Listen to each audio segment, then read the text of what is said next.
Hey, good afternoon, everybody. So good to see all the people that are here. See people chiming in on the chat. We've got New Jersey, obviously, in the house. I see we've got uh, where else? Oh, we got all over the place. We have Oregon, we've got Miami, Florida, uh, Flagstaff, Arizona, West Philly's in the house. I love it. Look at this, Lynchburg, Virginia. Yeah, just let us know where you are, where you are at. Looks like everybody. We got a lot of people. Some of my former students I see on the chat there. Look at that. Look at that. So glad to see all of you. So glad you're spending this time with us this morning. There was a question in the chat as to who we were listening to before. That was Christian McBride. That was his arrangement of "I Have Dreamed" from The King and I. So I just wanted to put a little nice music on there for you. Let's keep reading a few more here. We've got California over here, Toronto, Canada. Thank you for joining us, Toronto. Good. Look at that. So thank you all so much for taking your Saturday mornings and morning and joining us for this really important conversation. As you're continuing to come in, just sit and relax in. We're going to have a time towards the end of the session if you want to chime in to ask some questions or so, but I figured this would be a good time for us just to share, just to get to know who's in this space with us at this time. On behalf of the Central Jersey Music Educators Association, I would like to welcome you to this really important conversation.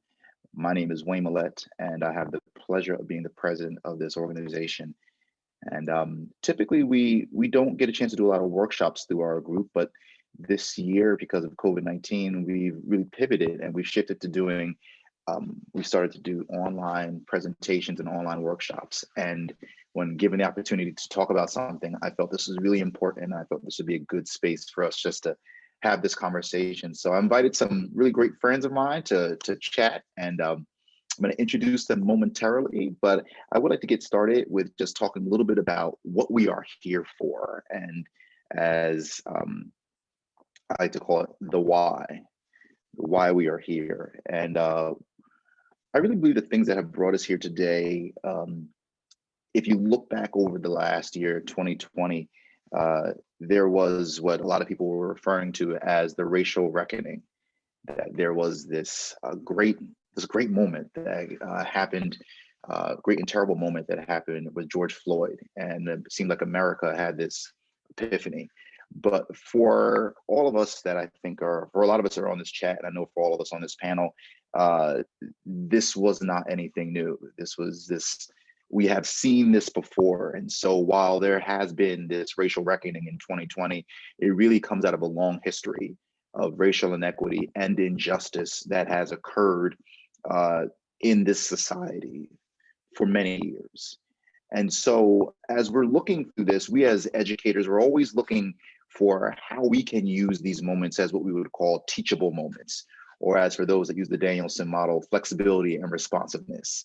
How do you deal with what's happening and what do you see? And as we're looking at this through the lens of music education, we in this field, I was just having a conversation with one of my friends. We in this field have been having this reckoning with race, really, in music education. And although it's been happening for a lot of years, I really felt that there has been just a great energy that has been happening within the last 10, 15 years that has been pushing towards, first it was labeled as multicultural music, and we'll talk about where that might situate itself. But there's been this looking at the way that we even teach music and the music that we're dealing with, and we realize that it really is not representative of the students that we're teaching, and really it's not representative of music in general. It's representative of one view and one angle or one lens of music. And even if we look at across America, we realize that there's even a lack of access to music education in areas that really have a lot of Black and Brown members of our society. One stat I find very interesting is that in the United States, music education, as we've defined it, is available in 94% of all 94% of elementary schools and 90% of secondary schools in America. However, when you dig deeper into those numbers, we realize that It's a lot less for urban areas and for areas that have a higher population of Black and Brown students. Actually, only 89% of programs, as opposed to 97% of programs in suburbs or that have more non-white community members. And in secondary schools, it's even worse. Only 81% of secondary schools in urban or in areas that have a higher minority population, as opposed to 96% in other areas.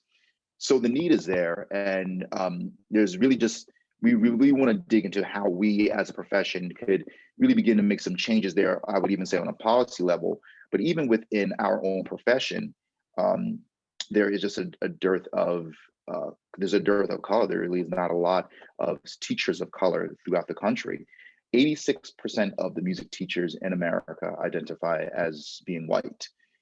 So we've got that's a large number if you let that sink in for a moment, that 86% identify as white, and it's only 7% are African American. I think it was 10% identify with the Latinx community. So we have a whiteness of our profession and a whiteness of our pedagogy. As I was saying before, that there is a very strong Eurocentric lens that we teach music in. And so how do we change that? How do we turn that? I know that America has been doing, as a profession, music education has been doing work. There's organizations such as Mayday that are doing the work to see where the change can be. But even that, it's still very through the lens of Eurocentric pedagogy. So we're also here because we know that, or I know that you want to do something about it, that you want to do something different. So you're here to understand the conversation, to learn something about it. And from the response that we've seen, that is encouraging. So the title of this workshop is Creating an Anti-Racist Music Classroom. And that terminology is kind of in these days, very popular. I would say within the last year, since a very notable book was released, How to Be an Anti-Racist by Ibram X. Kendi. It's latching on in a lot of different school systems, and a lot of programs are looking at what this means to be an anti-racist. And so there's been a lot of conversation about it. However, this conversation of anti-racism has been happening for many years in academia. And in order to understand what an anti-racist is, we first want to discuss what is racism. And racism is a marriage of racist policies and racist ideas that produce and normalize racial inequities. And you may have heard the terminologies institutional racism, structural racism, and systematic racism. And all of those are parts of where this concept of white supremacy has come into play, and where we find that there is, it's become this scary boogeyman of white supremacy. And we kind of tend to put it over there across the street at people that aren't us. But there is white supremacy even in the way that we teach music, that we have it from one very particular lens. So we have to now look at ways that we can deconstruct that and make our classrooms a place where all students can thrive and that they can learn to be their best. So to understand what an anti-racist is, and that terminology, the definitions of racism, that was what was described by Kendi in his book. But an anti-racist is someone that makes a conscious decision to make frequent and consistent, equitable daily choices. And they make a very intentional decision to veer away from racist policies and to deconstruct these racist systems. This requires a lot of self-awareness and self-reflection, and a deeper understanding that one cannot be race neutral or non-racist. And this is where Kendi is talking about in his text, that it's not about this concept of colorblind, which in and of itself is very problematic on two lenses, because then you're coming against people that are blind and do not have sight, and then this notion that one cannot see color. And so when you come through these situations and you come into what this policy really does, it really begins to negate the uniqueness of all of our students. So being an anti-racist is something that you have to do very intentionally, and that you have to be intentional. And so I love this analogy you look there, you can see someone is really tearing up the treadmill. And I've heard this. I wish I could run that fast on the treadmill, but I just can't. Um, and the reason why I show that is because Professor at Drew University, Laurel Kern, describes racism that is so embedded in our society that unless one runs in the opposite direction intentionally, it's like a treadmill. You will just end up going along with it.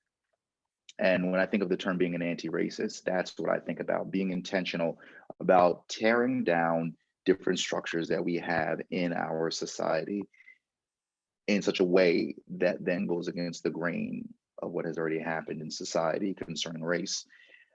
And so bringing that into our classrooms, that's the hard part, because we're music teachers.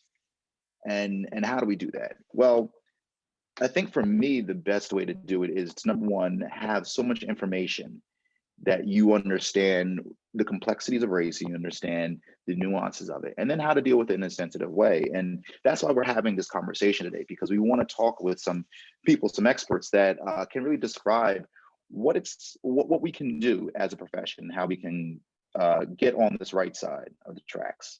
So just a few more definitions, just kind of want to just race through today. What we want to use is I really would like to use one of the concepts in critical race theory to help us have this conversation. Critical race theory was developed in the 1970s by Harvard professor Derek Bell. And it was in reaction to a legal theory, which did not really acknowledge the permanency of racism and how it was embedded in the law. It focuses directly on the effects of racism while simultaneously dealing with white supremacy and understanding and addressing it. So we want to deal with a little bit that's part of the angle that we like to use, but it's also activist in its nature. Part of our conversation is going to be about how we can become more active in the classroom and also outside of the classroom. And social justice is a large angle of it. It's because when you are activist in nature, social justice and change must occur. And so the 5 tenets of critical race theory, or CRT, the very first one is counter storytelling. And that's what we're going to start with today. We are going to deal with some lifting of undertold stories and different narratives that are part of the story. Critical race theory also deals with the permanence of racism, whiteness as property, interest convergence, and a critique of liberalism. There's a lot to deal with in there. And so we won't be able to deal with all those aspects of it, although I'll see what these panelists, they want to do today. But we do want to deal a lot with counter storytelling and raising some different narratives, some undertold stories. So today's goal, first thing, as I said, we want to raise underrepresented voices. And that's what this platform is here to do today. And hopefully you'll be able to hear something in our stories that will be able to then change the way that some of our practices that we're doing within our own classrooms. We're here to help you to empower your students, because ultimately that's what the change is going to happen when we empower our students through the music we're doing, through the performance lens that we look at it, through our own actions. And we're here to inspire you, not necessarily make many of you feel guilty. I feel a lot of times that with guilt, that's not going to be our job to help you with that today. As we say in church, I always say that if you can't say amen, say ouch. If you hear something that you're like, oh, wait, maybe I wasn't doing something right. Hey, just back on up and see what you're going to do to now change it, because now you come face to face with it. If you get guilty, a lot of times that becomes very stagnant. You become very stagnant. And so our job today is to help you get unstuck, for those of you who have been stuck. So let's introduce who's going to be talking today in this conversation. I'm going to let him loose in a second. We have Dr. Andre Fegan. A little bit of his bio. Currently serves as the professor of band and assistant professor of music at Central Washington University, where he teaches band and conducting. He has appeared with numerous all-states region honor bands. Matter of fact, he was out here in New Jersey some time back. Ensembles throughout the United States, Europe, Canada, and South Asia. He currently serves on the board of the Diversity Committee of the College Band Directors National Association, and serves on the advisory board of Emergence, Research and Performance Topics in Black Music, the scholarship publication of the National Association of the Negro Musicians.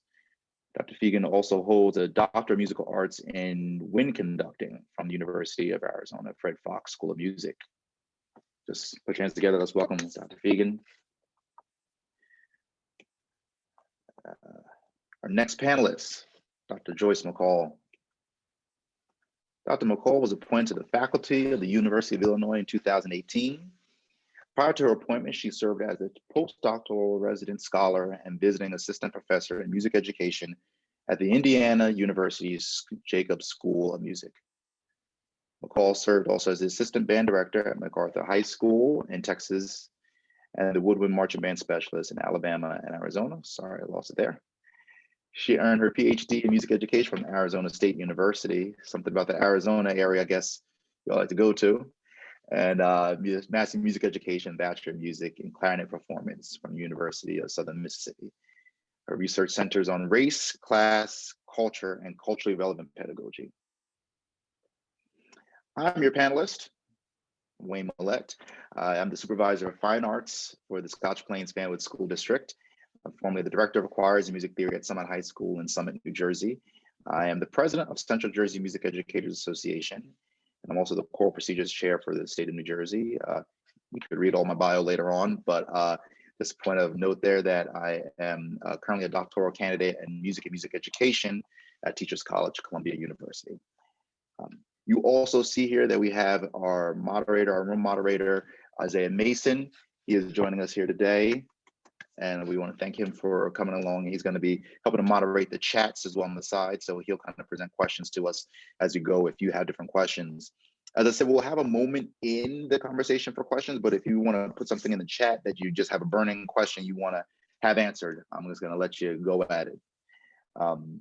And so, let's go at it. Let's lift our voices. Let's do what we have come here to do today. Here, and I'm gonna, all right, put us back here on stop sharing. Okay, so let's begin the conversation, and I'm going to start. I'm actually going to start with Dr. Fegan. I'm going to start with him, Andre. If and I'm pronouncing that correctly, correct? Fegan. Fegan. Fegan. All right, Fegan. All right, I'm gonna make sure I get that correct. So, Dr. Fegan, can you just tell us a little bit about your journey into how you became a music educator? Well, excellent. Well, first of all, thank you for the opportunity to be here. This is another, I think, great opportunity to have wonderful conversations. It is also a testament that you can have an Arizona Wildcat and a Sun Devil in the same space and place, and for there to be community. So I wanted to throw that out there. I am, as you mentioned, currently the band director at Central Washington University. My path through music, I think, is a familiar one, probably to everyone listening. Fell in love with music at a very young age. One of the only musicians, in my family, and it was something that I fell in love with early, and have really attached myself to that. I've been blessed to have a really incredible career as a performer, and now as a conductor and an educator. I spent some time teaching middle and high school band, and of course, in the academic setting. So it brings me to this place and space where I've had the opportunity to share both my joy of music and music making, and also the development of curriculum, the development of expanding the reach of the 21st century musician and educator. And so that brings us here to this space. It's just a little of my story. I think, like everyone here, a common lover of music, who is just blessed to living in that profession. Oh, great, thank you. And Dr. McCall, can you tell us a little bit about your journey? Sure.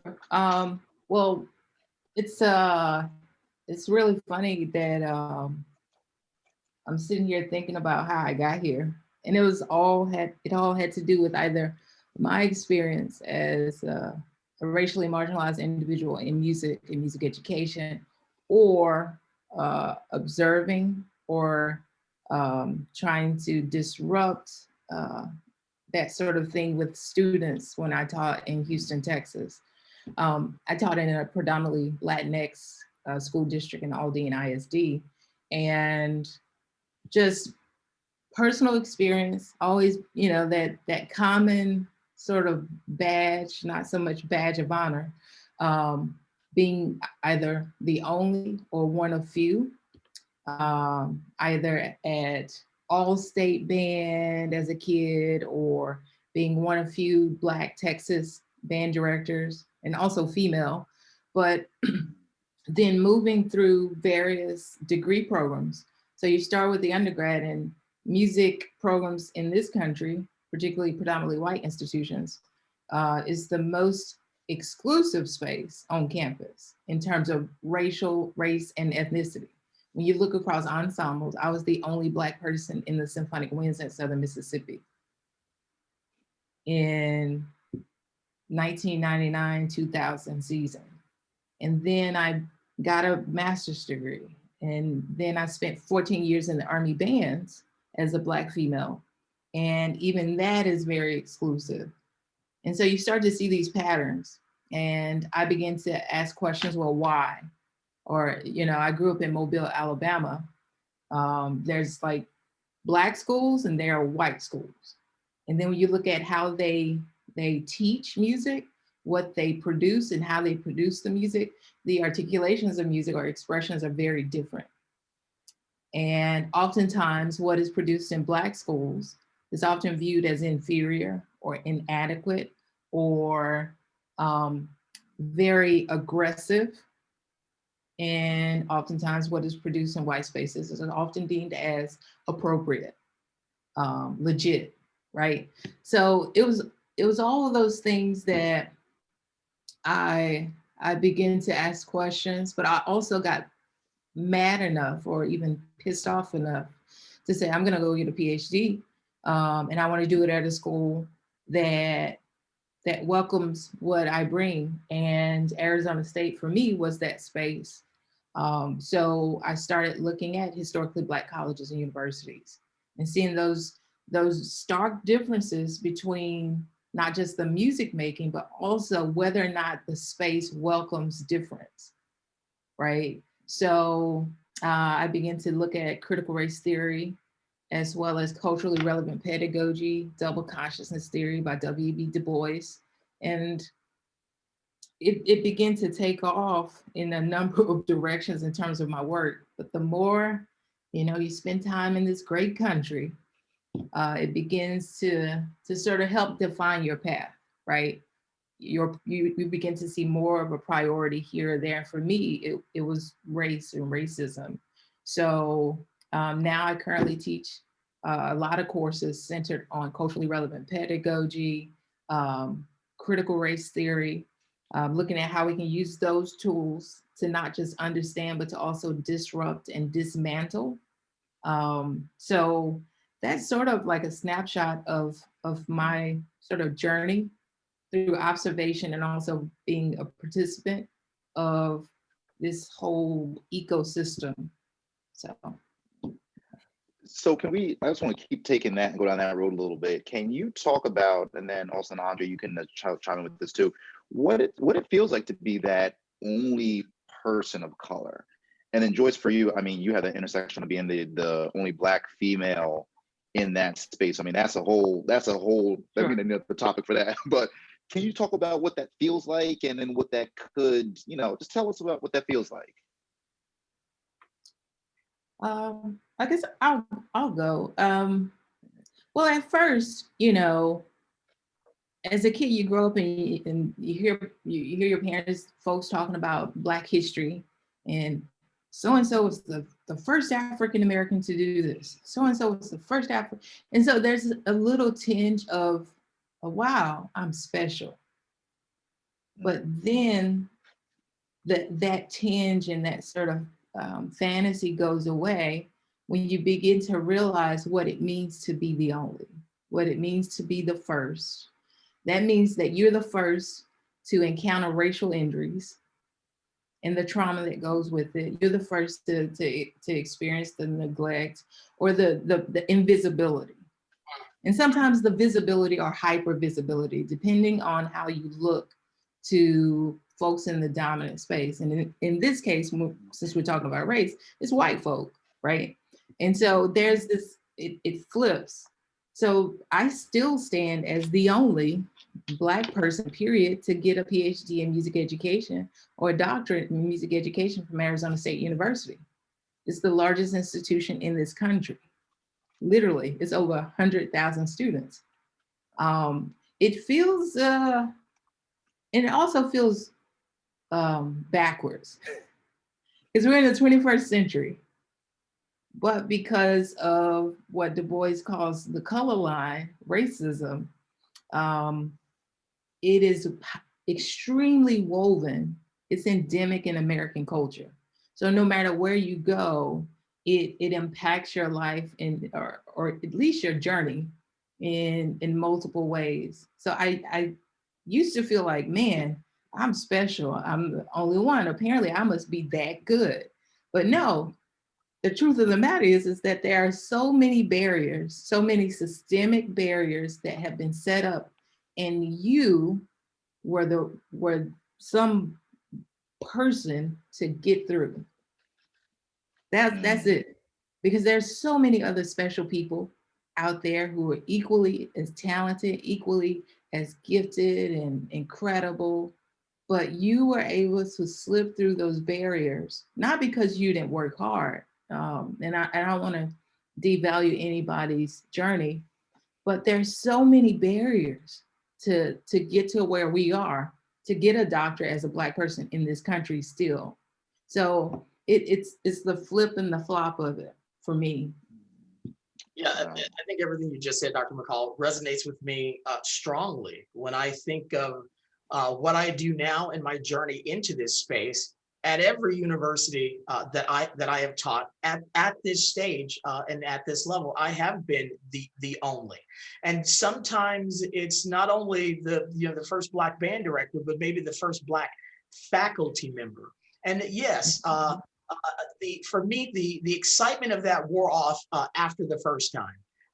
Then the second time and the third time and the fourth time, it becomes a little frustrating and a little annoying. And it reminds us not only of the barriers that you have to go through, but it causes a lot of questions for me about, well, what's happening? And I think about this phrase that I used to hear all the time, how the Black people were so musical, were so gifted, were so talented in that vein, and yet in this setting, it's the fewest of us anywhere. So it causes you to think about, do I belong in this space? How do I survive in this space? And that's a whole nother topic, So it's one thing to arrive at a destination, but another thing to attempt to thrive, in that destination, and then wanting to be such a model for others. And I think about that when I see underrepresented populations that are a part of the program, and thinking about what that journey must feel like for them in the stage that they are in, because I think they have a greater consciousness of that than I possibly did when I was 18 years old. So I really wasn't viewing, I think, all of those the things that I just articulated through that lens until I became an adult. But I'm super conscious, of that now. And you find these repeated expressions everywhere we go, at a major convention, at a side convention. You keep looking around and you keep asking yourself, is this space really really available? And then sometimes it's sad, because you say, was all of that work worth it? Am I doing what I'm supposed to be doing? But I do feel, having said all that it is the essence of sometimes what we don't see doesn't exist. And that's partially the problem. So there's a great feeling of responsibility that I have as well, that I not only need to do this job to the best of my ability for my own sake, but that I have to do this job for also what I represent. This same thing that I was talking about that you don't get to see and you don't get to feel, I get to be a manifestation of that. And sometimes it's very frustrating because there's a lot of pressure that exists, that exists in that space. And it's something that I'm conscious of, every time I'm doing anything. What does this mean for me? What does this mean for people who look like me? What does this mean for students who look like me, or students who look different, from their surroundings? So yes, a happy surprise factor in the beginning, and then kind of frustration and this angst, when we really think about looking at that in 2021. Mhm. Yeah, I agree with that. It's a big burden to be one of few of the only, because like I said, you're very visible, Yes. not just of your physical sort of presence, but there are other pieces of you that are very visible to other folk. And so I never forget doing my dissertation and speaking to some the participants, and they were all Black men who went from an HBCU to a PWI in music. And one of the participants said it best. He said, my dad told me that you have to be twice as good to get only half of what they got. And so even though you have put forth the effort, you have done your due diligence, right? And then you show up, you're probably not going to get what is due to you. But at the same time, you stay in the game because other folks are coming after you. Absolutely. Right. So you have to clean up the space a little bit more, pick up this piece or that piece. And sometimes doing that can really mess you up psychologically. It has the opportunity to do that if you allow it. And sometimes even you can be the strongest person and you're just like, yeah, it's time for me to go. But then you press pause and you come back. It's this back and forth. Yeah, that resonates with me strongly too. And thinking about the idea of how we do what it is that we do. In the profession, thinking about how we go about teaching. I was writing some things down, on the way in, and I keep going back to this concept of, in the places and spaces you're in, those things matter.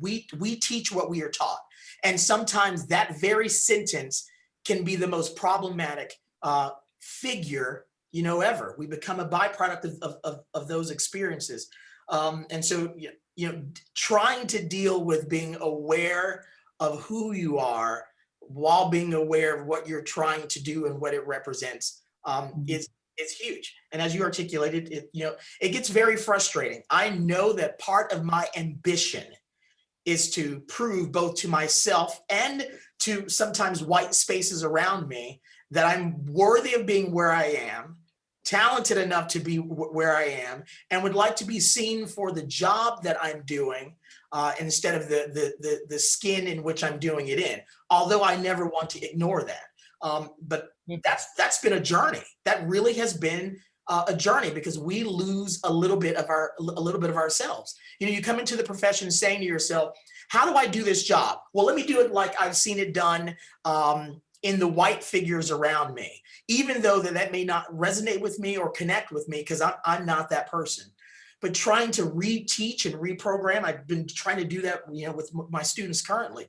How can you tap into whoever you are and just be the best version of that thing, versus coming into this thing with this stigmatism and this mindset of how to do it in this white space or this other space, and allow that to be you for a decade while losing a part of yourself? I do not find that is worth it. I do not find that is healthy. That's the line, that has to be broken. Yeah. That we're off to a good start.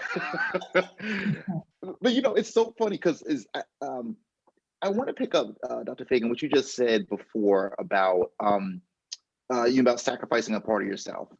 And this part has been really it's hitting me hard, like in my conversations looking towards my dissertation, because a story I tell a lot of people is I had a great relationship with my piano teacher. She was very influential. She was my kindergarten. She was my elementary school general music teacher. Lovely, lovely white lady. I mean, and when she found out I was going to be a music major, she was so proud of me. She really inspired me. But I'll never forget, when I first started taking lessons, I started picking up songs by ear. And I would come in and play the melodies for her. And I would tell her, like, "Oh, I'm learning this melody." I remember because in church, that's how those musicians learn music. They all learn it by ear. And she told me, she said, "Oh, that's really good." She says, "But let's focus on reading the notes for now. And maybe, in your off time, you can do by ear." And I didn't realize it, that even now, I wish I had pushed through and kept learning by ear, because I see these other musicians in church and I'm like, I can do a little bit of it, but it's nowhere near that level. And it's like, I lost something of my blackness, but I had to succeed in this white context. Right, right, right. And that's exactly the point you brought up. Like, that's it. Yeah. You, Yeah. Yeah. you touched on this major intersection. I always go back to this story in my life of thinking about entering the college experience, entering the collegiate experience, and sitting in class, and you're taking these classes, and that cliche question is asked right out of the gate. Everybody take a moment and write down what your favorite music is, and let's do this. I remember sitting there, conscious of the space in which I was in. And as a young man, my life was rooted in the church. I sang in the choir from the moment I could speak. That was the thing to do. So hearing the Hammond organ or hearing the Mississippi Mass Choir is like a staple in my house. That was cleaning up music on Saturday before we spent all day in church on Sunday. That's what that experience was about. But when you think about being in that space, could I write down that my favorite piece of music was Come to Jesus? Mhm. Could I write that down in the room and share that with the room, where the overwhelming response was, my favorite piece is Beethoven 7. My favorite piece is the Mozart piano concerto. My favorite piece is this Brahms sonata. Not that we devalue those things, but what I felt in that moment was, don't be yourself in this moment. Cliche to the room. Mm-hmm. Spit out something like, I really love Dvorak for whatever, and let that go, while being conscious of the decision that I was making in that moment, simply because I wanted to fit in. That is a lousy way to live. That is a lousy way to teach. But that's the position that 18-year-old me felt, from being in that space. And I say, well, what navigates or what determines what that space is? And I think that's when the mirror comes right back, because I think we could have had maybe dialogue or some kind of opening space that opens up that space, that allows that. I felt a certain way because of what I was around and what I was feeling, from figures in the room. So that resonates strongly. But I go back to that moment often because I think about the pathway in. Who I am as a musician is deeply rooted, in that.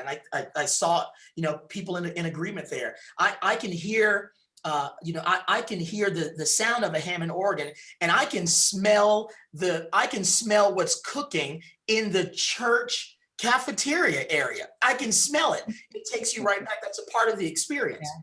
You shouldn't have to lose that because you are going to study music. That's why I loved it in the first place. Yeah. Yeah, a lot of that goes on. The longer you stay in the profession, and that's why I tell students too, every class that I've taught here at Illinois, the first question is, who are you? Mm-hmm. And I ask that question again at the end of the semester, and I say, who are you? And it's interesting to see their responses from beginning. It's like a pre-test, post-test, right? If you want to do qualitative, quantitative research. And I think it's so important for students to understand who they are, or to know who they are. And I press that, especially for, in this case, racially marginalized individuals, because if you have no idea who you are, the chances are of how much of self you will lose in this process of becoming. So it is the essence of being, but also of becoming, right? And so I think that goes back to W.E.B. Du Bois's work on double consciousness theory. It is being Black and becoming an American. But unfortunately, the two never marry. They flirt, right? They hover.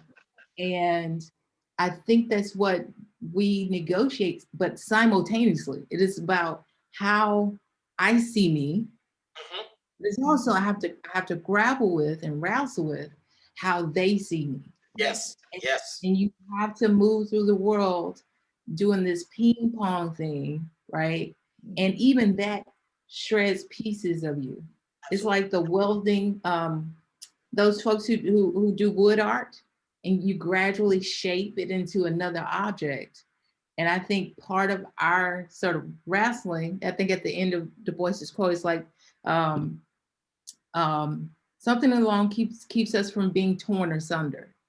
It is this internal fight to keep self, right? It's this internal fight to remember those Saturday mornings when your folks used to put on, you know, the Philadelphia Sound or the Temptations of Four Tops as you are cleaning up. You want to keep remembering that, but you also understand that in this space, my stuff has been told to me in various implicit and explicit ways that it's not good.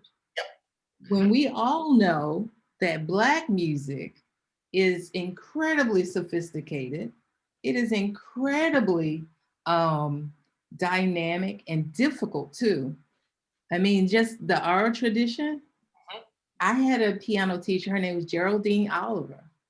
I learned from her. It turns out she was a classical pianist, but she was also jazz. She was also gospel. And in her studio, she intentionally taught Black kids in her community. The fee was $35 a month. So find any sort of private lesson teacher who charges that today.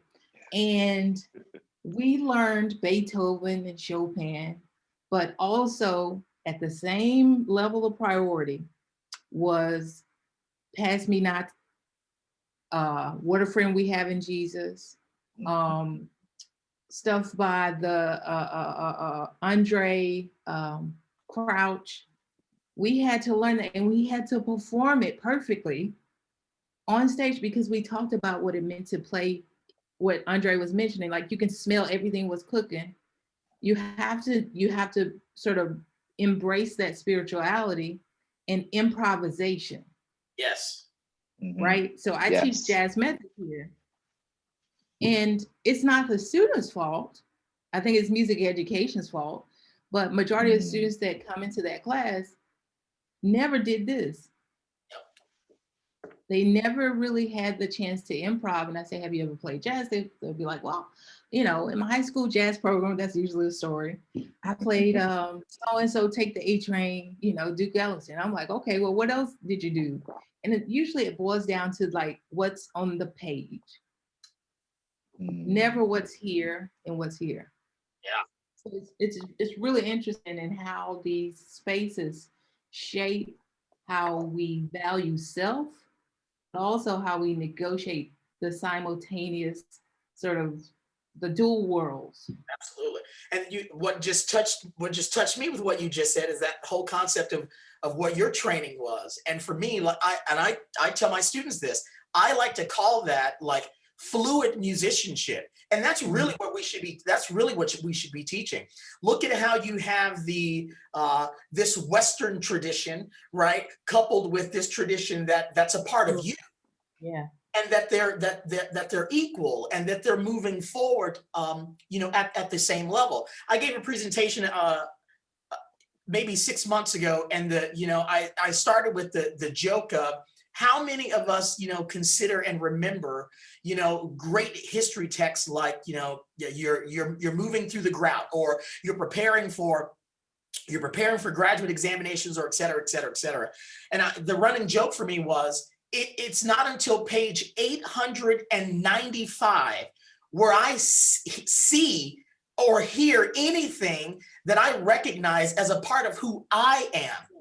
800 pages in, and it's 4 pages long. It's like that. So what you say in that, and this is sometimes what we sometimes do in the classroom. What we say in that is, okay, well, this is important for a second. Let it pass the smell test of it's in there, not it's in there, right? And so I'm always, thoughtful of that, just in terms of how, we on this call and the, and the people that are participating, how we're building a curriculum that doesn't look like, or that you can't describe like I just described that text, that you wait 900 pages for familiarity, for 32 seconds before you move back into the unknown. That doesn't help the cause, nor does it help this whole concept of building, the fluid musician, right? The fluid musician, which is what we should be doing. Yeah. Same thing in music ed. I mean, we call it the big book, a history of American music education by Mark and Gary. It's about this thick, and how many pages you got? What's that? How many pages you got in there? Listen, you really gotta look. And the only thing that's really pronounced in that book, honestly, is about minstrel shows. And so what does that suggest to someone who, and not just Black students, right? But it's also providing this false narrative to white students, to Asian students, to Latinx students, that our history, our contribution was never present. And if it was through caricature pieces, right? And I can't even believe, I mean, it's just interesting.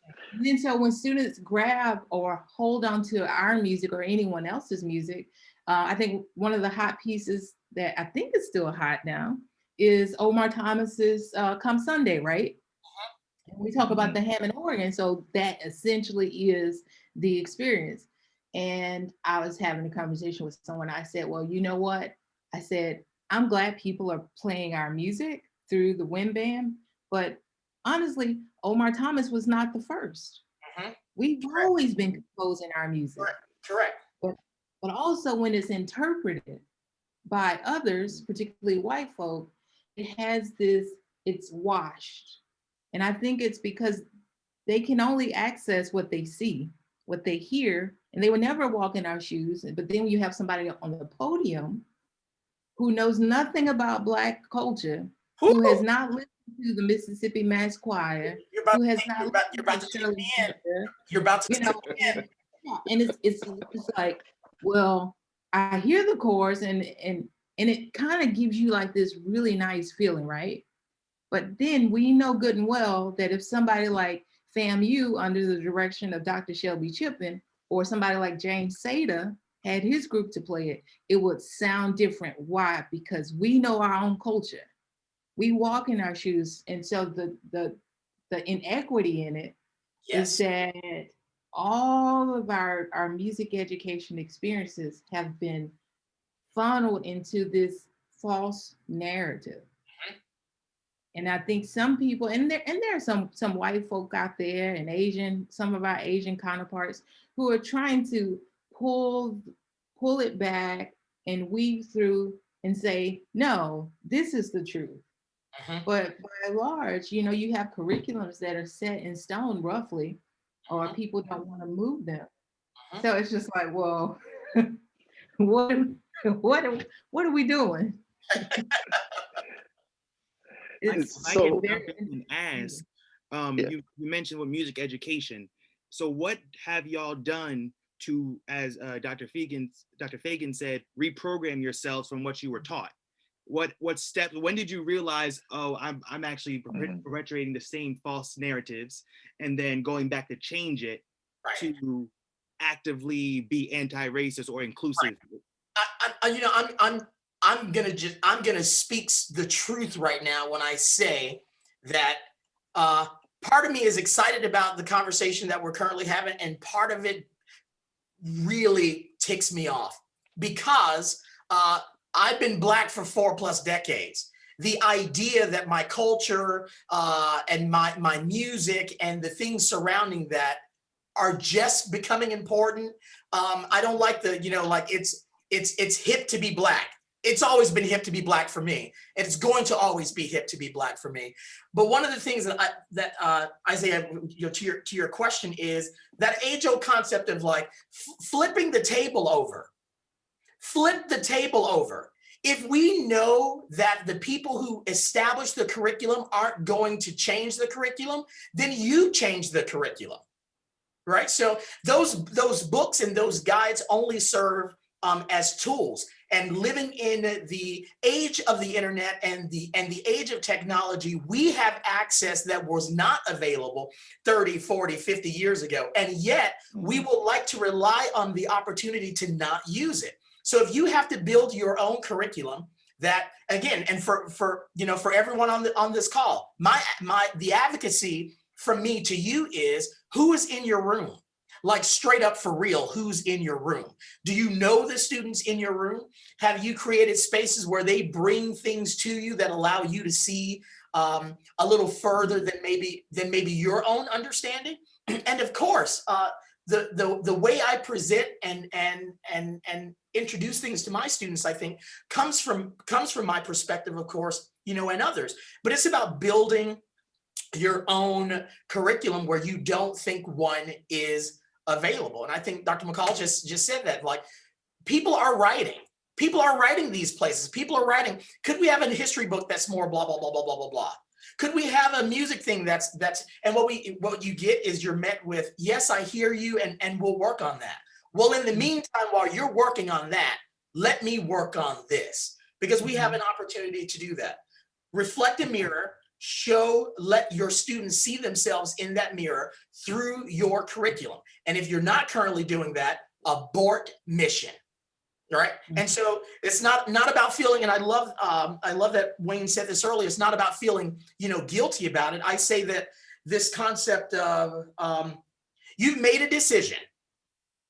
That decision is not good. That decision is bad. It doesn't necessarily resonate. Okay, well, stop what you're doing. Don't feel guilty. Just stop and make a new decision.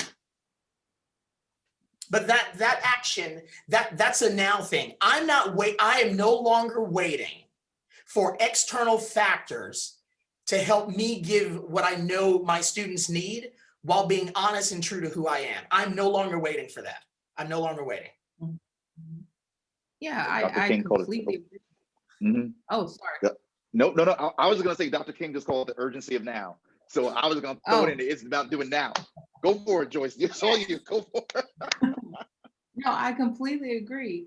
One of the things that is interesting is that people, like for instance, NAFME, National Standards, right? Those have been rewritten in 2004, 2014 or something like that. And they've gone through this sort of renovation.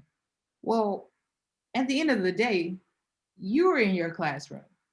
NAFME's not in your classroom. And people, they are standards, right? But whose standards are they? Right. And then there's just like Tanglewood. And I had this discussion with class, was it Thursday? Tanglewood Symposium 1967. Even the language that they used, they said, part of that declaration was that we wanted to provide culture to the culturally deficient populations. The assumption that folks outside of Tanglewood, and mind you, this is 1967, all white people like Norman De La Gioia, Gunther Schuller, all these folks were present to, make music education more accessible, but even in their language.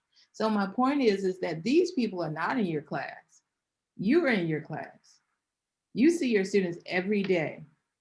You should know not just their name or what they play, but you should know them. That's part of culturally relevant pedagogy, is that you know them in that space, you know them when they leave, you know what happens before they come. And that's sort of an adaptation of the Black culture. Absolutely. I mean, even in my neighborhood, my grandmother knew everybody. Absolutely. My auntie knew everybody. The lady across the street knew that if I did something wrong, she had permission to put me in place. And so it's this culture of care, not just care about, but care for. Those are two totally different things. Care about is indirect. Care for is like, I'm in your face. I'm going to make sure that I'm going to make sure that I know you, you know me. And a lot of that is not happening in music because some of it is very self-preservation. Like I'm going to preserve for me. and it's about my ego. It's about me being on the podium. It's about me looking great on Lincolnshire Posey. Who cares, right? The students at MacArthur High could care less about old boy Granger, right? I mean, these kiddos too were very, very intuitive, and they were honest. So the whole notion of it is that I can come into class and do, have my objectives and run, sort of do the automated thing, the cycle, rinse on, rinse off. You can't do that anymore because kids are becoming more and more critically conscious without your permission. And it's best that you become critical conscious, moving from cultural awareness to becoming more critically conscious about the ways in which our spaces have been shaped, racialized, sexualized, and the list goes on. So yeah, you have the ability to change it. So I love that Andre mentioned that, figure out what your kids are listening to, what they're interested in, because that matters. I pulled up, what was it called? Latin Folk Song Trilogy, first year teacher. And I thought the kids would love it, largely because of my assumptions of the Latinx culture and spectrum of Latinx culture, right? And I thought they would just eat it up. And there was this tuba player, his name was Kevin, looked like a huge linebacker. He was a freshman. And he said, "Yo, miss, what's this?" And I said, "It's a salsa. Sit down." And he was like, "This ain't no salsa. What the hell is this?" And I was like, "In the upper left-hand corner, it says salsa. Sit down." And he walked up with his iPad or his little listening device, and he plugged it into the speakers, and he pressed play. And he said, "Yo, miss, that's a salsa. I don't know what that is on that piece of paper." And then all of the kids, like, it was like storming of the Bastille. "We're not playing this." And I'm like, "Okay, everybody, pass it to the left." But it's in those moments where you also have to admit that you're wrong and you've made a bad decision. And you've made a bad decision and live with it and you move on. You reacted positively. You reacted positively to that, and listening to that feedback. And Jessica, and I wanted to spin around to Jessica's question, and I think someone in the panel had already answered that. Jessica, I'm going to say to you something that I say to my students all the time. So if some of them are on this call, welcome back to class. But the formula is that high power questions equal high power thought. And we don't do enough of that, right? We walk into the classroom and we say things to our students like, write down your favorite color and your favorite clothing brand on this card and pass it to the right. That's not you getting to know your students. I, to this day, in my old grown students, ask questions of them in this survey realm that I can get to know who they are, like who they really are, with high power questions. It always leads to high power thought, and they always share what's meaningful to them because the question wasn't centered around what's your favorite candy bar. And when you get that information, you use it. So when I say something as simple to my students of, give me two things that you are currently listening to, or two things that you have listened to that really inform who you are as a musician. That's what I say to my music students. You know what never comes back? Nothing out of like the symphonic repertoire. Nothing comes back from that. They're sharing with you their inner workings. And here's where you miss the boat. Don't send that survey out if you're not going to spend the 45 or 65 hours that it's going to take to listen to it. So you can go back to your students and say, John, this artist right here is really, really incredible. I resonate with this too. They're going to teach you as much about music as you plan on teaching them, but you've got to be open to that. And again, the high power questions equal high power thought. Find out what their favorite candy is a little later. But if you get into the substance and you offer a door that has substance, they will walk through it, and they'll give you more than you thought possible. Yeah. I start the cycle that way every year. And even the music that you put out on their stands, you have to, don't just put the music out and say, oh, these are the pieces we'll run for UIL, or these are the tunes that we're gonna sing for state competition. If you do that, then you should also provide the space to critique all of that. You have to understand who wrote it, the intent, why they wrote it. And don't just break it down to theory and pitch, pitch tendencies and overtones, but you have to think about, what does this mean for the only one in the back of the room? What does this mean for that kid whose parents are at home probably saying, hey,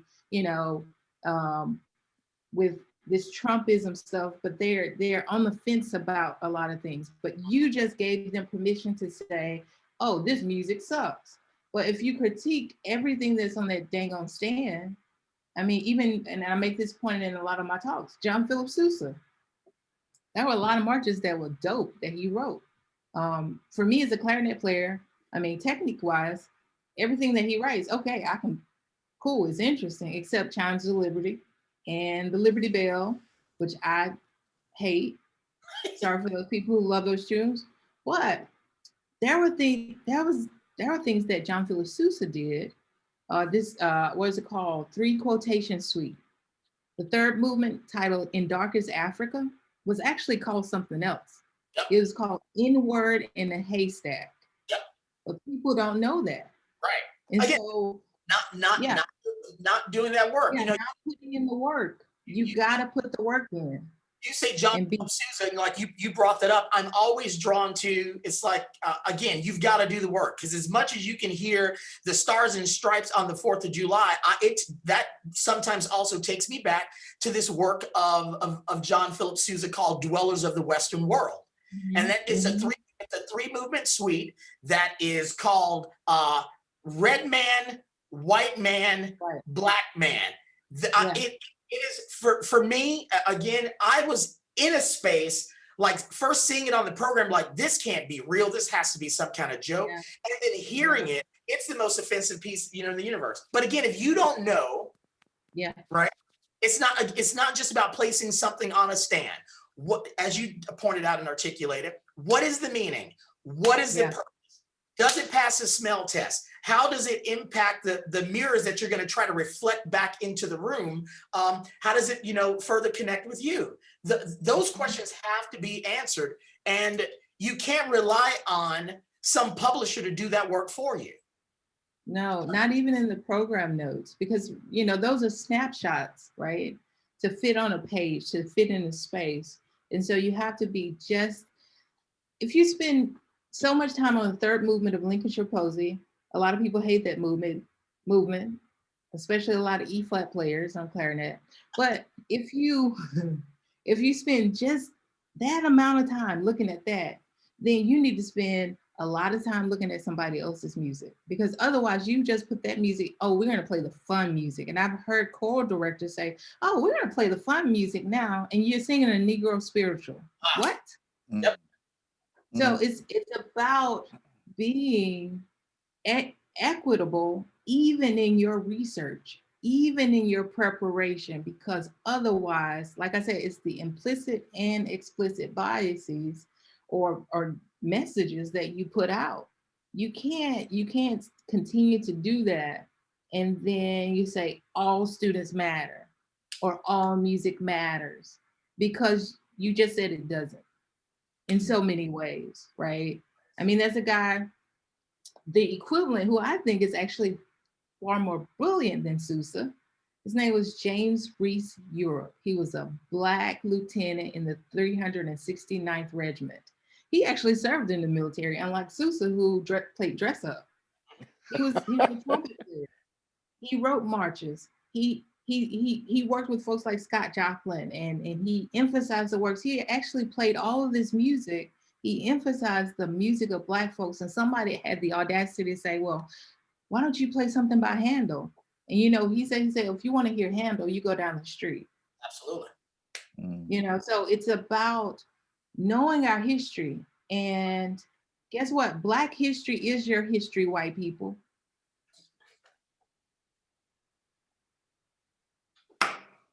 We end the call right there. I was gonna say, you just dropped the mic right there.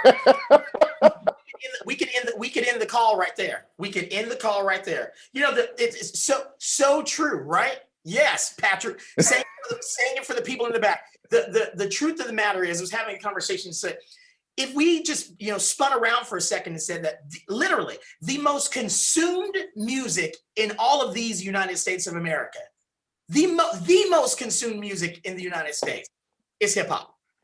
Yeah. Yep. It's hip hop. And the shade of it all, if I may, the shade of it all is, who do you think's buying that? I'm just going to leave it at that. I'm going to leave it at that. Not us. Yeah. Yeah, we have to understand that all the stories in America are all about history. It's everybody's history. But the problem becomes when people choose not to acknowledge that history, or to acknowledge that perhaps you have benefited from that history and the negligence of certain voices and certain stories and perspectives. You're constantly benefiting. And yeah. It's the importance, I want to, so I know we can leave that because we can have many other things to talk about, but I keep thinking about the programming piece, and I'm still thinking, with this question that Isaiah posed. I'm conscious of what I'm putting in front of my students for a variety of reasons. Because I remember what it's like. I know what it's like to be ignored. I know what it's like to not feel like you belong in this room.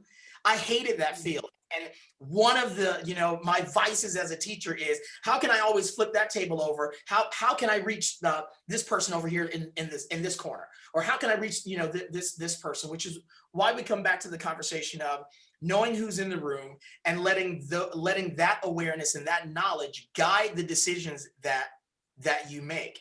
And yes, I do believe in, we should be promoting a lot of things. I gave an impromptu speech, in class a couple of weeks ago. The reason that music is so dang powerful is because we literally, I think, are in the business of changing hearts of men. That's what we're really doing, right? It has nothing to do with like the UIL performance. It has nothing to do with this thing over here, this thing over here. We have an opportunity and I think an obligation to change the hearts of people. And so this is how we're using that, by exposure and the conversations that it can spark, the awareness that you get to gain by having that dialogue within the music about the music. And, this is the elevation, that we need with an ever increasing diverse America. And newsflash, everyone, it ain't going back. Yeah. It's not going backwards.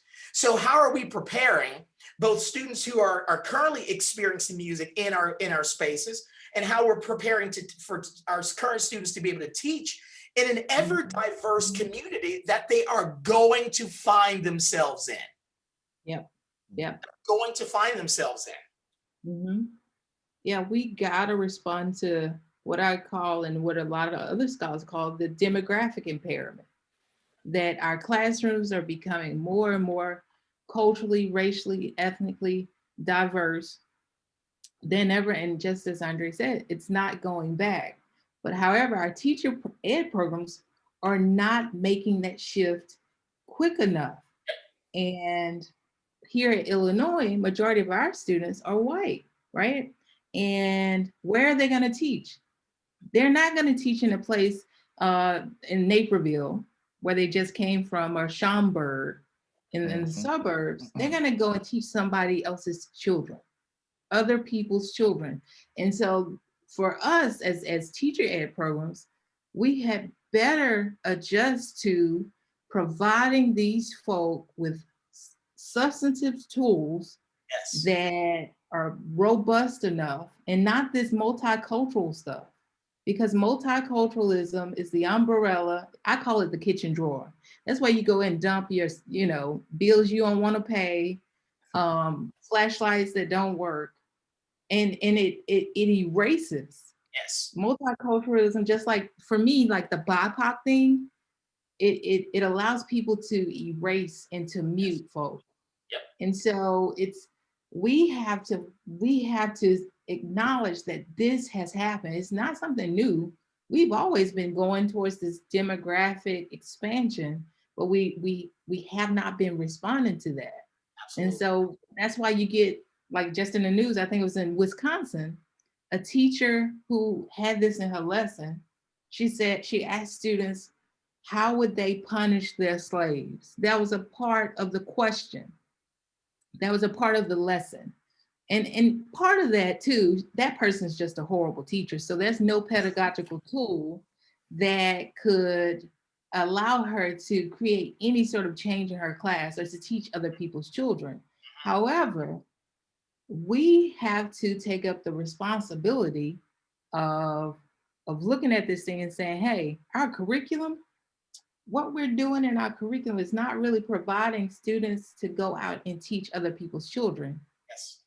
That curriculum is the same curriculum prior to 1954, where we're teaching only our kids. And that's not the America of today. It isn't, and it hasn't been that way for decades. Absolutely. So I think that's great. And you touched on it's like the concept of multiculturalism is an opportunity for something to start as a positive and then immediately blow up in your face, right? It's like putting, silverware in the microwave. And we in America, I think, again, more than any place that I have ever traveled, we love the expression that we are the what? How does America describe herself? We're the melting pot. We're the melting pot. We melt all of these things together. No, thank you. I said in the opening that the idea of losing one's self-identity to get into your melting pot so that I can forget who I am is not acceptable, right? And not a way to teach. And so it's really interesting. But I think about that all the time. We're the melting pot. Yeah, melting is erasure. Yes, to have that idea that let's put all of this stuff in so I don't have to worry about you. And we love to group things, so that's better too. Let's put all this stuff in all the brown stuff, come over here, right? This is going to be brown. It's going to be brown, and what we know is that you're ethnic, and we like that because ethnic is cool. So you're come on in the room for ethnicity, and let's move on. That's not it. That's not it. And that there has to be a retraining, and we see this everywhere. That's not only an American idea as the country, but it's in every piece of our fabric, which ties into this concept of anti-racism, which is what you have to run against, literally as fast as it's moving in the opposite direction. Yeah, it's into the anti-racist. That's always been around. Somebody just happened to, create a wording for it. But the truth of the matter is that, like I think what you mentioned earlier, Wayne, a racial reckoning, right? It's America's racial reckoning for Black folk and other people of color, and even people of color is an erasure. But if I said Black folk, Asian folk, Latinx, and other populations, we've always been dealing with a racial reckoning or the fallout of it. But it's this moment where now it's on your doorstep. And I think that is if we to be honest, that is what has compelled people to think, because now it's close. It's literally knocking on your door. And so, like, what are you gonna do? And I'm not trying to be Hulk Hogan, because or Macho Man from WWF. My dad used to watch that. But it's like, well, what are you gonna do? And I saw somebody put up in the chat about February, and I see folks posting about Black history, and I mean, I get it, but at the end of the day, every day is Black history in this country. Come on, Joyce, because listen, and this talk about an awakening. Look, Truth Meter just putting it out there. Talk about an awakening. For all of my life, literally up until about 300 and 90 days ago, I had an awakening within myself, because I just perpetuated the same cliche that always happens. Let's get to the month of February, and I'm gonna fill my timeline with blackness, and then I back up and say, wait a minute, four plus decades of blackness here. That's always been my history. And when we regulate it to a time, as Jessica was just pointing out, when we regulate it to a time, we diminish in an attempt to increase awareness. Well, we're going to talk about Thurgood Marshall here, but again, there's merit there that deserves our understanding, appreciation, and acknowledgement outside of the month of February. So I'm in a place, that's just me personally, I'm in a place and space where I can't celebrate February as Black History Month, nor do I want it celebrated around me, because that's our American history, and it is as weaved in the fabric as you would discuss Independence Day. And so I have to lose myself to get to that place in space, but that has been a recent discovery for me. And I do see that. I have to avoid people this month that I know it's like, day 5, this day 6, and then on March 1st, Black people don't matter. Okay, perfect, right? So I'm not interested. I'm not interested in that dialogue. I'm not interested in that discovery. February is not the month where Black sounds exist, and they don't go away on March 1st. So I'm glad you said that, and thank you, Jessica, for bringing that up and getting me all fired up about. We need to do away with that, like we need to do away with the 3 pages of that, in the history. Right. Yeah, I totally agree. I saw somebody put in the chat about the Black History Month thing, and when parents ask, well, why are you talking about that in February? And here's the thing, if we did it all the time, if you celebrated and liberated and empowered your students all year long, it will become a part of their lexicon, but also how they see the world, how they see others. That's one of the magical things about music. If you look to see and hear all people, I mean, jazz is one of the most incredible examples of that. When you get on the bandstand, you got to hear everybody. And when they pass it off to you, you play over the chord changes, but it's up to you to create those blowing lines over those chord changes. That's why Thelonious Monk stuff sounds so dope. And part of it too was that he never played with people who sounded just like him. One, there's only one Monk. But then 2, he intentionally sought out musicians who played different, who had different perspectives. And that's not what is happening in music education. It has not happened for a while collectively, is that we want to be in these silos. We want to hear echoes of our perspectives over and over and over. But to disrupt that, you situate yourself among people who may not look like you, who may not have the same sort of background, right? But somebody who also may particularly disagree with you. Now, I'm not saying go and sit in front of somebody who clearly is ignorant, who clearly uses not just language, but history as a weapon. They weaponize history to further neglect you. But what I'm saying is that you gotta move out of this Western white space and see other folk. I mean, that's what happens in Black churches every Sunday. You have a visiting church, right? And the sister will walk to the mic and say, honor to God, who's the blah, blah, blah of my life, giving praises to the pastor and the first lady. And the first lady, God, I'm gonna sing this song, and she probably told somebody at the keyboard, I'm singing in E flat, but the sister may wind up singing it in C, and so you got to make that adjustment. And so that's what, if you go to a Black church constantly, but not just as an experiment, right? Because I think some people use other ethnicities and Black, brown, Asian, Native American, indigenous folk as experiments. But if you go to a Black church, sit there and observe. Like, there are different things happening at the same time, but they're all on one accord. Yes.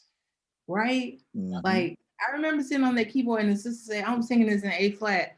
And I'm sitting there setting her up in A flat. And this joker then, you know, set up on D. And I'm like, well, let me slide this on down. See, everybody's laughing because we all know. We've been there. We've all been there having to change on the spot because they felt the spirit in the new key. I wanted to briefly address. I think Jessica, again, there's some awesome stuff floating, in the chat about the incorporation of these external things. I'm going to offer this for you, Jessica. I don't think that there is any. Well, there's a few. I could give you a few. There's few music written just for music's sake, and by that I mean like that don't come with something else attached to it. That doesn't have, and I'll call it positive baggage that connects to that. So find ways and opportunities to do that. Sometimes even when it's not explicitly, said in the music, but the music is always about something, some time, some place, something. And the thing is to make that relevant. I'm going to use just a quick reference here. I'm working on a piece with one of my ensembles right now in chamber form that has nothing to do with anything except for this composer was writing in homage to a woman sci-fi author, and she broke all these barriers. She's the reason why we have the Harry Potter images that we have, and all of those things. I took that as an opportunity. I think the piece is great and it's beautiful, and it's called Chorale for Ursula, and it's in homage to this woman who writes these nonfictions. And then it dawned on me that there's a deeper conversation that could also be had while we're developing this. So I had some special guests, come into this space. But basically what we were saying in that moment is, this is how we do things like honoring women in leadership. That's not an anomaly, that they're not unicorns, and that we have to talk about it. And if a bunch of women go into a room and talk about women's suffrage and then come outside and talk about it in action, that's what I call parading. But that's not really action, right? Action takes place when some spaces and places that don't look like you are supporting that. So when my male figure comes into my space in advocacy for this entity, what I hope that I'm demonstrating to my male counterparts in the room, or who identify in that space, that these are the measures we take to support. This is what co-conspirating looks like, right? This is how I support whatever that suffrage was, or this is how I support that music. So finding the design. What is it about your music, and what is it about the music that you're portraying that has a direct implication to the lives in which your students are living? That they're not living under a rock. They have more information than we had. They are super aware. So to connect, I think, puts them in position to receive this message, because I think all students are searching for this at every corner. Can you see me? Can you hear me? Do you value me in the me that I am? And so trying to get to that discovery, those ideas, are super important. But I say all that to say this: I finished those conversations. And again, the piece is not about women's suffrage. It's not about women in leadership. It was a homage to this thing that we have an opportunity to talk about something greater that I think uplifts people in the room, who I know, are feeling underrepresented and marginalized, especially in music. So there was a great opportunity there to tackle something that was indirectly, playing into the music. But that is how we use that voice. That's how we should be using that voice. I'll ask this question that I think kind of sums up some of the thoughts I see in the chat. As you advocate and you stand in your truth, and others aren't there yet, how do you deal with that pushback from whatever level you're on, from coworkers, from administrators, from parents? How do you deal with that as you stand in your truth? and advocate for these students? You know, for me, it's about continuous open dialogue and communication. And I said that quite aggressively in the opening, that I was done with that, you know, stand in the back burner and not really, you know, but believe in who you are. Part of the reason we got into this situation, we meaning collectively, our country and what we value, is that we don't communicate with each other. We don't talk. We do silo. We go off and we huddle in corners, because that feels good in that space, even when we have to navigate in spaces that don't look like that. You know, I say, for example, I grew up in a poor Black neighborhood. I went to wealthy, large white institutions.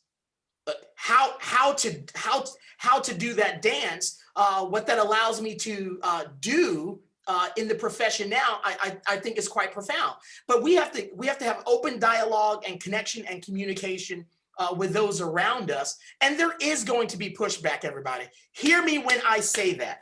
There's going to be pushback from students. There's going to be pushback from parents. There's going to be pushback from administration. But if you believe in the world that I see when I look out the window and turn on the television, or in your classroom, I think it's going to be easy for you to fight professionally and advocate for the positive attributes that causes. Because those students will leave you, and they leave you, and they do what? They become what they were taught.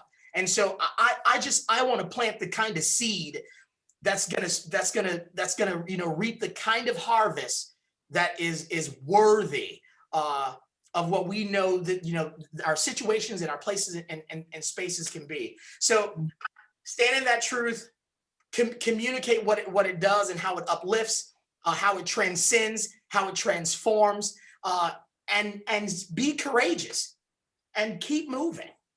Mm-hmm, mm-hmm. Yeah, I agree. Absolutely. Change is never popular. Ooh, come on now. You know, so there, like Dr. Fagan said, it's inevitable that there will be pushback. If you are not looking for change, I mean, you can do something else, but at the end of the day, too, change is inevitable as well. So it's about go ahead and do it. Because keep in mind, it's the other question that I ask my students is not just who are you, but why are you here? Ooh. Why are you here? Is it because, you know, your band director was an alum of Illinois and you want to march, you know, the March on the Illini with Professor Hauser and yada, yada, yada. And that's great. But why are you here? And you also should keep in mind that when it starts to get challenging, you know, this to create change and to sustain this effort towards manifesting change, that the folks that you are claiming to want to create change for, they don't have an option to negotiate this reality. They don't get to turn it off like a light switch, right? So for Black, Brown, again, Asian students, Native American folk, kiddos who are immigrants, they don't get to turn it off. But to our white colleagues out there, you get to do that, but you can choose not to. And I get that from students like, man, this is so hard and it's so challenging and it's so emotional. I'm like, tell that to Breonna Taylor. Tell that to Ahmaud Arbery. And tell that to the young girl who was just maced, right? And thrown in the back of a car, not even 14, this young lady. Tell that to them, but then go tell it to their parents. And then they you know, there's this sort of awakening saying, oh, I was like, yeah, so at the end of the day, you have to consider the world. It's about worldview. It's not just about your view, it's about worldview. And as teachers, we have to reconcile that and also deal with yourself. Deal with yourself. And this racism, by the way, it's not Asian folk, Latinx, Black folks, it's not our problem. And we are not the problem. The problem is racism and the fact that people have allowed it to continue. And they're okay with participating in it, right? So I think it's about constantly questioning, why are you here? Because if it's just to wave a baton, you can do that at home. You know, you can stop wasting your time and the kids' time, and you just do what you want to do. But you have to consider teaching is about being here for other folk. A wonderful book. I don't know if we know of this book. It's by Dr. Gloria Ladson-Billings, the woman who conceptualized culturally relevant pedagogy. If you don't have it, you need to get it. The Dream Keepers. Successful Teachers of African American Children. If you don't have it, you need to get it, because it's not just based off of her own observation, but it's based off of research. And there's some wonderful, wonderful information in this book that I promise you will help you move towards what we were talking about today with Dr. Fagan, Wayne, as well as Isaiah, and many of you on the chat. I cannot, that was an amazing note to put a button on it. And I was actually, I'll end it with this. I was actually in a session 2 weeks ago for school with Dr. Gloria Ladson-Billings. And she was taking us to church for like a good hour and a half straight. We were like dying at the end. Like, I couldn't take it.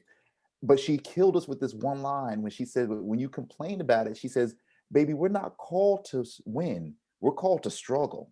Ooh. And and it's so true. Like, she said that winning is an American ideal. Like, it's not about this whole, like, we got to be number one. And like, to your point, Dr. McCall, about being on the podium, like, we always, it's not about us. It's about the students. And if we're trying to win something, you know, we're in the wrong profession. You know, it's the idea of the struggle is going to be there. And if our ancestors were fighting to win, they would have died in slavery. But they struggled through, and they struggled through Jim Crow, and they struggled through segregation. And so that was such a great reminder for all of us sitting there, that we are not called to win, we are called to struggle. This conversation has been amazing. This has been, I tell you, we need to go on the road with this thing. This needs to keep going.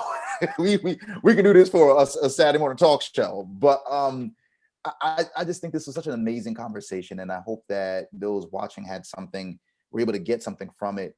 I'm going to ask Dr. Fagan and Dr. McCall if you could just give us some final words that you would want the panelists, the team of us that are here to remember, maybe something that we should take away from this whole conversation. And after that, then I'll just wrap it up with a few final words. But I just would love for you to just send us off with something that we should remember from this meeting today. Well, I was talking to Dr. Adrienne Dixon. She studied with Dr. Ladson-Billings. I just met her, yes. Okay. And she always says that to teach, it is a calling. It truly is a calling.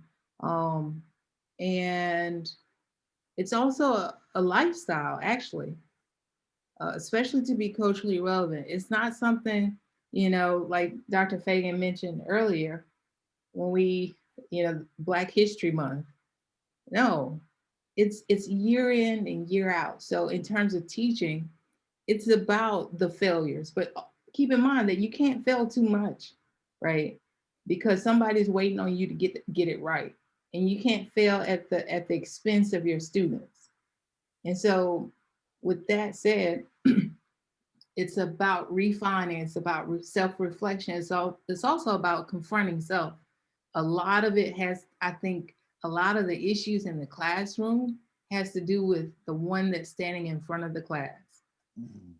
Because for the most part, students will follow you anywhere, heaven or hell, right? So it's a lifestyle. It's about self-reflection. And we are made to struggle. I mean, there's no like finish line. There's no finish line in teaching. And if you consider yourself, instead of saying I'm a teacher, think of yourself as a student of learning. If you flip that script and begin to adjust how you see teaching and learning, I think that will be really, really helpful. So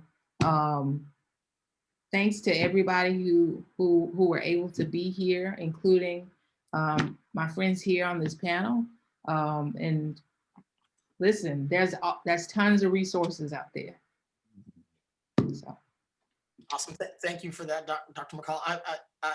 I echo everything that you just articulated beautifully, and I'd like to leave you with two really, primary thoughts.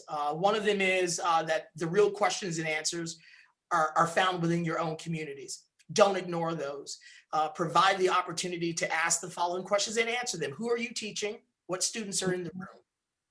Can they see themselves in the music through identifying with the composers? Can they see themselves and hear themselves in the music based off of their cultural experiences?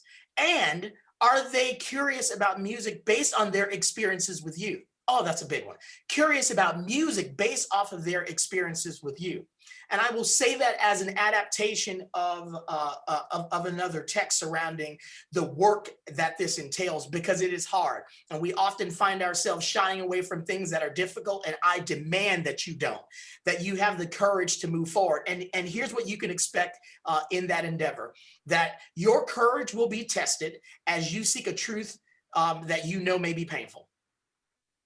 Your courage will be tested when change is needed, but inactivity is more comfortable. Your courage will be tested when your convictions, once expressed, are challenged, as we're articulating today. And lastly, your courage will be tested when learning and growing will display our weakness. And so I beg of you, don't shy away from that, right? And as one of my heroes, Iyanla Vanzant says all the time, you are here and I'm here and everybody on this panel is here and the people that were in this chat is here. Everybody has to be here to help us do this work. And now, do this work now. Thank you both so much, Dr. Fagan and Dr. McCall. I cannot, this blew my mind. It was more than I really could ever expect. So thank you so much for your time and your dedication to the craft and for spending these few hours with us. Thank you to Isaiah for jumping in and being all things co-host and moderator and keeping it together. Thank you. Thank you so much. And thank you for all of you who joined us this afternoon. This has been a great conversation, and this conversation has to keep going within your classroom. So please keep up the hard work. We hope you enjoyed this session that was brought to you by CJMEA. I will be sending out an email later on this afternoon where you will have a certificate for your hours of, you will get 3 PD hours for attending. So that should be helpful to you when you're putting in your hours for those who are educators. This will be available online on YouTube. We will be getting this to be uploaded for YouTube. So I'll also make sure that you can have that link. So you can also share that along with others who could not make it today. And we also too will be sending out a survey. Just wanted to get your feeling for how you thought everything went today.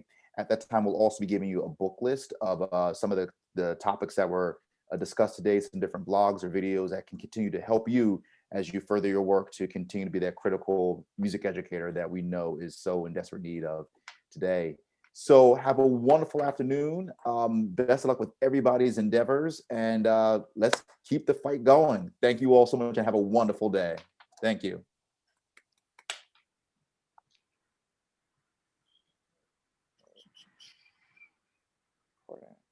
Okay.